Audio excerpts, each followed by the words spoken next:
মতন মানুষ আমরা আমাদের দাবি আদায় করতে চাই।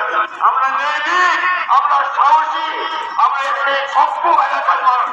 আমরা ভিডিও করলে চলে আসবে আবার করবে আমাদের থেকে হারানো আমাদের ঐতিহ্যকে ফিরে আনতে আব্দুল কাদের ভাই কিন্তু আব্দুল কাদের ভাই লোক এইভাবে আমরা একটু আব্দুল কাদের ভাই বিদায় চাই না, আমরা দাড়িপাল্লা বিদায় চাই, আমরা জামাত ইসলামের বিদায় চাই, আমরা ইসলামের বিদায় চাই।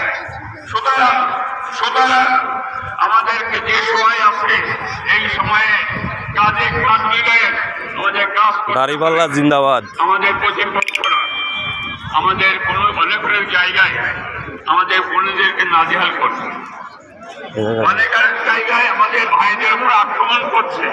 ইতিমধ্যে আমাদের একজন ভাই শাহাদাত বরণ করেছে, আমাদের বোনেরা আহত হচ্ছে। আমরা বলতে চাই আপনারা সাবধান হয়ে যান। আমরা এক সমাজে বসবাস করি, বাংলাদেশ আপনার আমার, আপনি রাজনীতি করেন, আমিও রাজনীতি করি।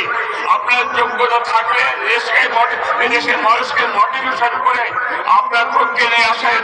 আপনি অসভ্য, অজাতিক, অগণতান্ত্রিক আপনি কেন আচরণ করছেন? খুব সাবধান হয়ে যান।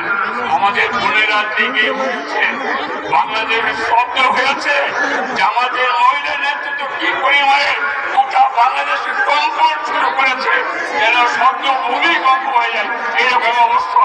সুতরাং প্রতিপক্ষ ভাই বন্ধুকে বলি, আপনাদের যোগ্যতা থাকে, আপনাদের প্রতীকের পক্ষে, আপনাদের নেতৃত্বের পক্ষে আপনারা কাজ করে দেন, আমাদের আপত্তি নাই। কিন্তু আমাদের বিরুদ্ধে আমাদেরকে কাজ করবেন না, পারবেন না। আদায় হচ্ছে কথা বলার তার সুযোগ নাই।